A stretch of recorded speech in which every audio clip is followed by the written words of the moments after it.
Hey everyone, welcome back to the channel. If you're a fan of juicy tales of karma, clever schemes, and poetic justice, then you're in the right place. Today, we're diving deep into the world of r/prorevenge, where we'll be narrating some of the most epic and satisfying revenge stories the internet has to offer. Trust me, you won't want to miss these tales of cunning, wit, and just desserts. So grab your popcorn, get comfy, and let's dive into today's dose of delicious revenge. Don't forget to hit that like button if you enjoy, and subscribe for more stories every week. Let's get started. Stealing my ideas? Enjoy losing your top clients. From the time I was a young kid, creativity always came naturally to me.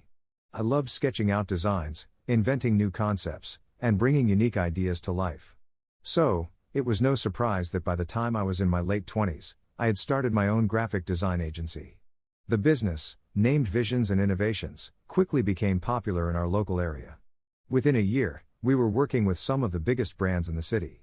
As business began booming, I realized I needed to hire more designers to help manage the workload. Among the new hires was Jake, a seemingly talented designer with a decent portfolio. I took him under my wing, treating him as my protege. We shared office space, collaborated on projects, and I even introduced him to my most loyal clients. In the world of design, where reputation is everything, trust is the backbone of any partnership.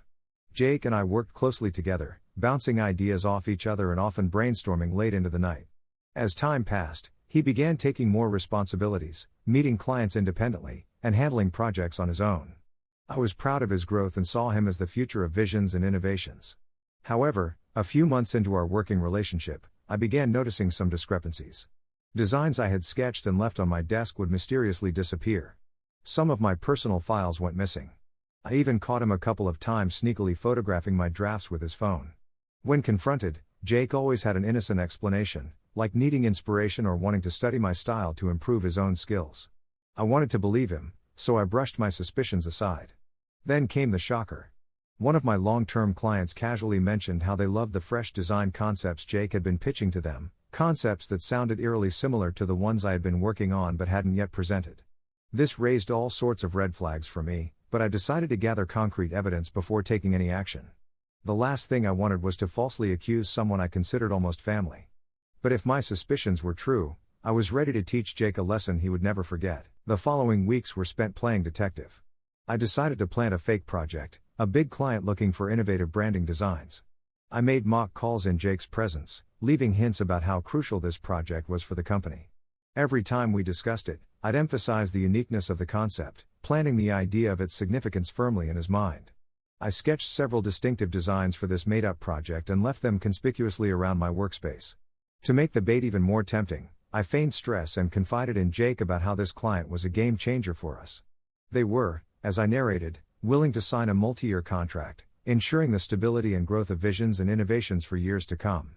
It was all fictitious, but Jake swallowed the story hook, line, and sinker.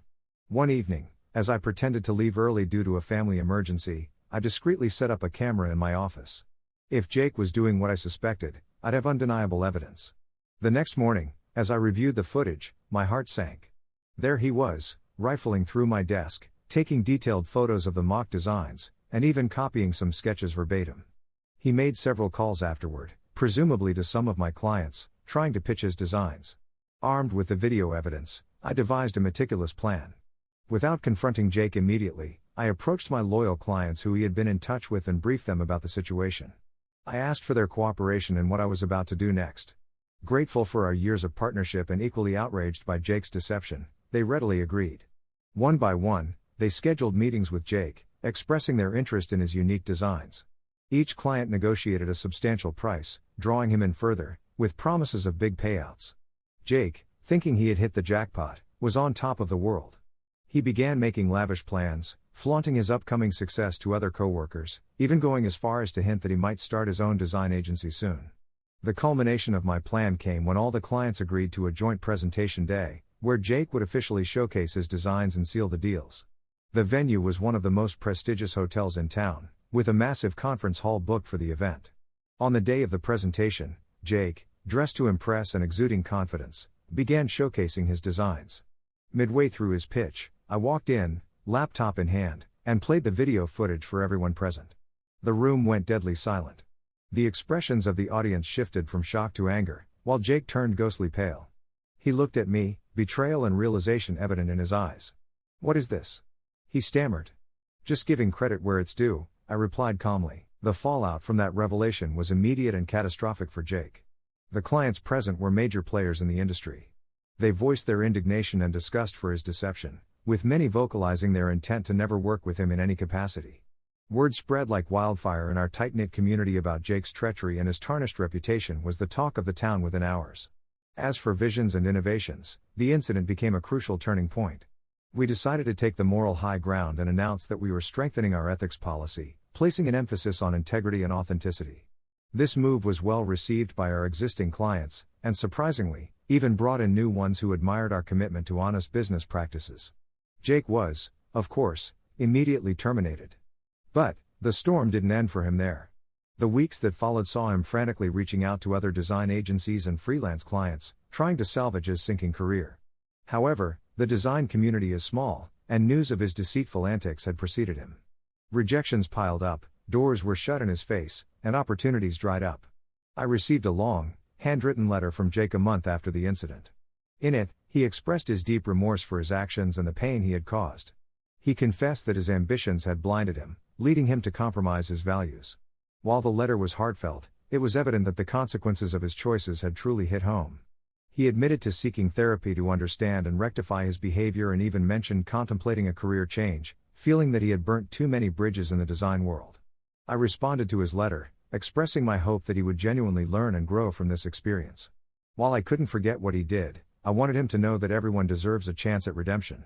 But I also emphasized that trust, once broken, is incredibly hard to rebuild. Life at the office returned to normal, but there was a renewed sense of camaraderie among the team.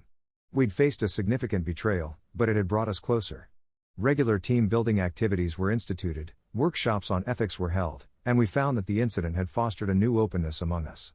A year later, I heard through the grapevine that Jake had relocated to another city and was working in a completely different field. Rumor had it he was trying to rebuild his life from scratch, away from the shadows of his past mistakes. While part of me felt a twinge of pity for him, I couldn't help but think it was for the best. Sometimes, starting anew is the only way forward.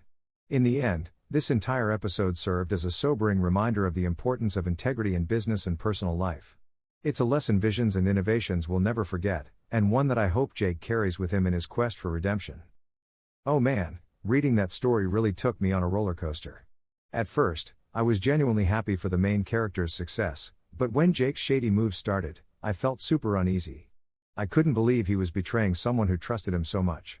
When the big reveal happened, I was like, yes. You got caught. But then, when everything crashed down for Jake, it was hard not to feel a bit bad for the guy. I mean, he messed up big time, but seeing someone hit rock bottom is never easy. It made me think about how important trust is, and how one bad move can change everything. It's a lesson we should all remember. With that exciting story, I'm sure you guys will enjoy the next one. Let's get into it.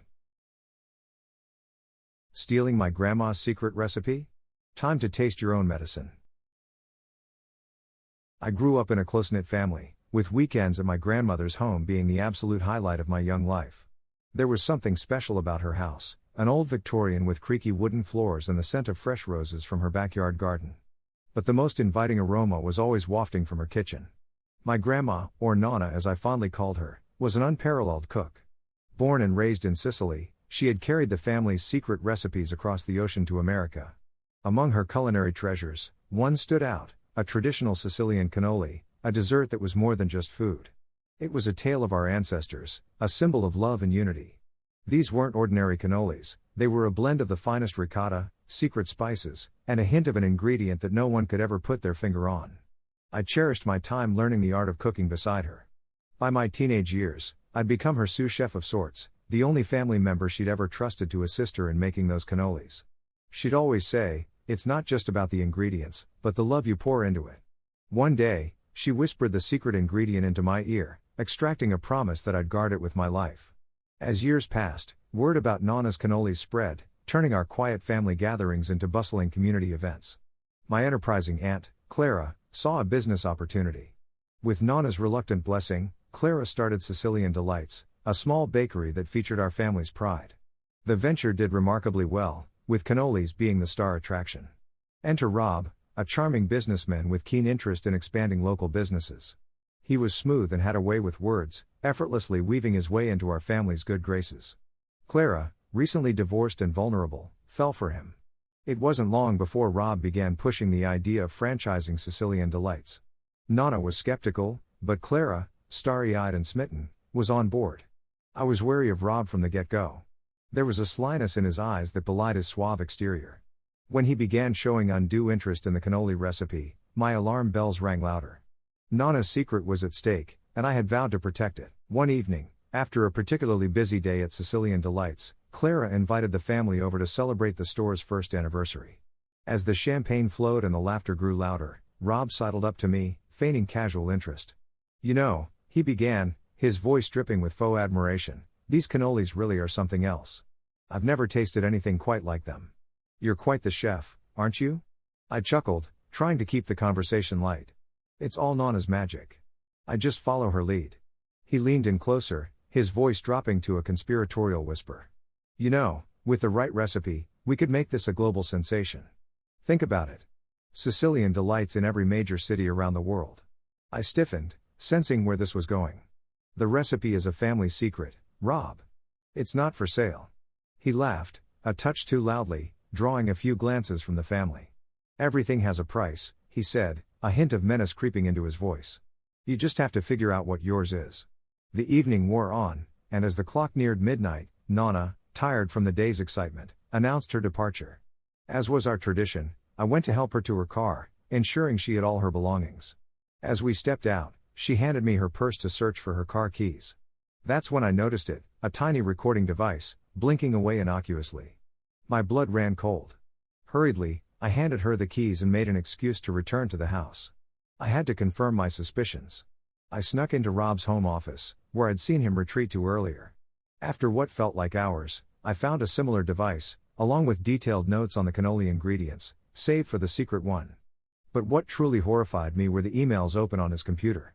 He was in advanced talks with a major food conglomerate about selling the recipe. The amounts of money being discussed were astronomical. A plan formed rapidly in my mind. I copied all the incriminating evidence onto a USB drive.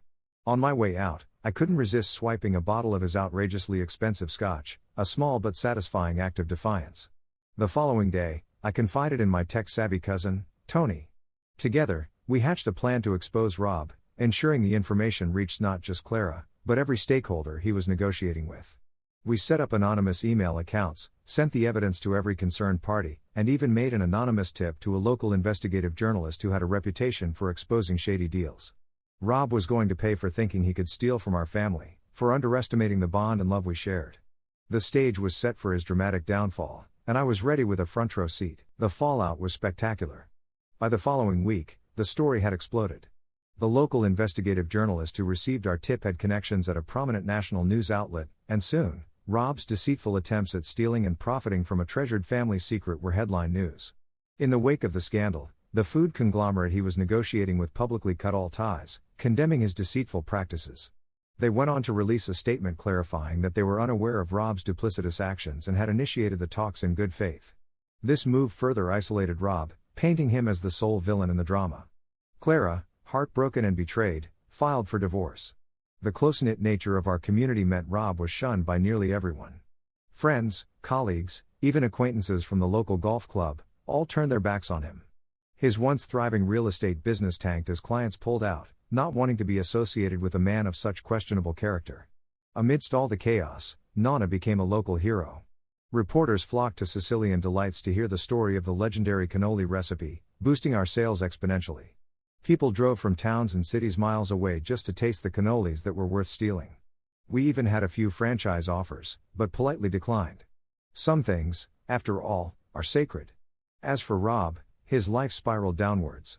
Assets were divided during the divorce, and Clara, with her newly acquired wealth, renovated and expanded Sicilian Delights, turning it into the premier bakery cafe in town. On the other hand, facing the brunt of a tarnished reputation and with no business to speak of, Rob had to sell his lavish mansion. Last I heard, he moved to a neighboring state, trying to start afresh where nobody knew of his deceit. Months after the incident, during one of our now even busier days at the store, a package arrived for Nana. Inside was that same bottle of outrageously expensive scotch I'd taken from Rob, a new one this time, accompanied by a simple note: "I hope this makes up for the one you took. I'm sorry. R." Nana just chuckled, raising the bottle in a mock toast to a lesson well learned. As the years passed, the story of Rob's betrayal became something of a legend in our town. It served as a poignant reminder that greed, especially when up against the power of family and tradition, would always meet its comeuppance. And every time a customer would marvel at the taste of our cannolis, we'd just smile, knowing that the real magic ingredient was, and always would be, love. And so, dear readers of our /prorevenge, that's the tale of how our family defended our legacy against greed and deceit. Always remember, never underestimate the power of family, and of course, a good cannoli. Wow, diving into this tale was like biting into a rich, layered cannoli itself. The setting of a close-knit family centered around Nana's ethereal Sicilian delight set the perfect stage for intrigue. As Rob wormed his way into the family, I could sense the impending doom, and every time he tried to get closer to that secret recipe, my heart raced. Clara's vulnerability juxtaposed with the protagonist's determination to protect their heritage was heart-wrenching. The climax, where the deceit is uncovered, had me cheering for the family. And that ending? Poetic justice served on a silver platter. This story beautifully portrays how deep-rooted traditions and family bonds can triumph over greed. It's a testament to the age-old adage, never mess with family, especially one with a secret cannoli recipe. A delicious read, indeed. Another exciting tale. Alright, time for the final story. When Take Your Time became my ticket to revenge. Growing up in a small town has its quirks. Everyone knows everyone, and word travels faster than light. My family owned the only clock and watch repair shop, Tick-Tock Emporium, in town for the last 3 generations. Established by my grandfather in the 1950s, it's a place that has seen countless wristwatches, wall clocks, and antiques come back to life under the deft hands of my lineage. I spent my childhood afternoons in the shop, watching my dad meticulously mend timepieces. By the age of 15, I had taken apart and reassembled my first clock. This shop wasn't just our livelihood, it was our legacy. People trusted us with heirlooms that had more sentimental than monetary value. That's why it hurt when Martin's Modern Timepieces, a swanky new store, opened directly across the street. Martin was a slick city dweller who thought he'd capitalize on our town's quaint charm with his franchise. His shop was all gleaming glass and polished chrome, offering expensive new watches, digital wall clocks, and even smart home integration. The dichotomy was clear, our tradition versus his modernity. He'd frequently mock us, saying things like, "Still playing with those antiques? Join the modern age. Or ever thought of updating your store, old man?" To my father, it wasn't just the competition that bothered us, but the utter disrespect he had for our craft and history. As the years went by, many of our regulars, especially the younger ones, were swayed by Martin's flashy advertising and deals. His aggressive marketing strategy coupled with our refusal to compromise on our traditions made for a losing battle. The proverbial nail in the coffin was when the town's committee chose Martin's Modern Timepieces as the official timekeeper for the annual town festival, a title Tick-Tock Emporium had held for decades. Feeling the financial strain and the weight of lost honor, we knew something had to change. We couldn't compete with Martin's digital inventory, but we had something he didn't: expertise and a deep-rooted love for the art of timekeeping. The stage was set for an event that neither Martin nor the town would forget anytime soon. Martin was boastful, but he also had a deep-seated need to be recognized as the best. So, when the local university announced its bicentennial celebration and requested proposals for a grand central clock tower, it presented a golden opportunity for us. They wanted a fusion of traditional and modern design, a symbol that represented the school's rich history while looking towards the future. We decided to make our pitch a family affair, pooling our collective knowledge. We proposed a majestic mechanical tower clock, handcrafted and infused with modern touches like LED illuminations and solar power capabilities. But the key selling point was its core, a meticulously crafted mechanism built with techniques handed down through generations. Martin, always looking to outshine us, came up with a highly digitalized, computer-driven design. While his proposal was all bells and whistles, it lacked the heart and soul which a monumental project like this demanded. The university set up a panel to review the designs, and a presentation day was scheduled. The event was the talk of the town, as not only was this a prestigious project, but it had also evolved into a clash of 2 timekeeping titans. On the day of the presentation, the university's grand hall was packed. Martin went first. He started with a flashy video showcasing 3D renderings of his tower. He spoke of how his design used the latest technology and how it would be a beacon of modernity for the school. The crowd was visibly impressed with the high-tech presentation. Then it was our turn. Instead of a digital presentation, we brought in a scaled model of our design, crafted painstakingly over sleepless nights. My father started by sharing the story of our family's deep connection to timekeeping, emphasizing the significance of merging the past with the future. I then took over and delved into the technicalities, showcasing the seamless blend of traditional craftsmanship with modern enhancements. The intricate details of the hand-engraved patterns, the solar panels embedded discreetly, and the sound of the chimes, rich and warm, reminiscent of old town squares, created an emotional resonance in the room. But the clincher was a surprise move. Knowing Martin's penchant for disparaging old techniques, we had prepared a demonstration. We presented two timepieces, one, a standard digital clock from Martin's store, and the other, a handcrafted mechanical watch from our shop. We submerged both in water briefly and then subjected them to a minor drop test. Martin's digital clock malfunctioned almost immediately, its display flickering uncertainly, while our handcrafted watch continued ticking smoothly, unfazed. The message was clear: while technology has its advantages, there's an inherent value and resilience in tradition and craftsmanship that modernity can't replace. The hall erupted in applause, not just for our design but for the sentiment and passion behind it. The panel, many of whom had grown up hearing the chimes from clocks my grandfather had repaired, were visibly moved. The decision seemed inevitable. The university's decision was announced a week after the presentation. Our design had been unanimously chosen for the bicentennial clock tower project. The news spread quickly through the town, with local newspapers dubbing it as the triumph of tradition over technology. People came into our shop to congratulate us, and the story became a point of pride for the local community. But beyond the public accolades, the project's success brought about deeper, more meaningful changes. With the funding and recognition from the university project, we were able to renovate our family shop, preserving its historical character while making much-needed modern upgrades. The shop began drawing tourists and horology enthusiasts from across the state. Our family's legacy, which had once been teetering on the brink of obscurity, was now firmly re-established in the public consciousness. Martin, on the other hand, faced the flip side of the coin. The event had unintentionally showcased the shortcomings of his approach to the craft. He found it hard to shake off the imagery of his digital clock's malfunctioning displayed during the demonstration.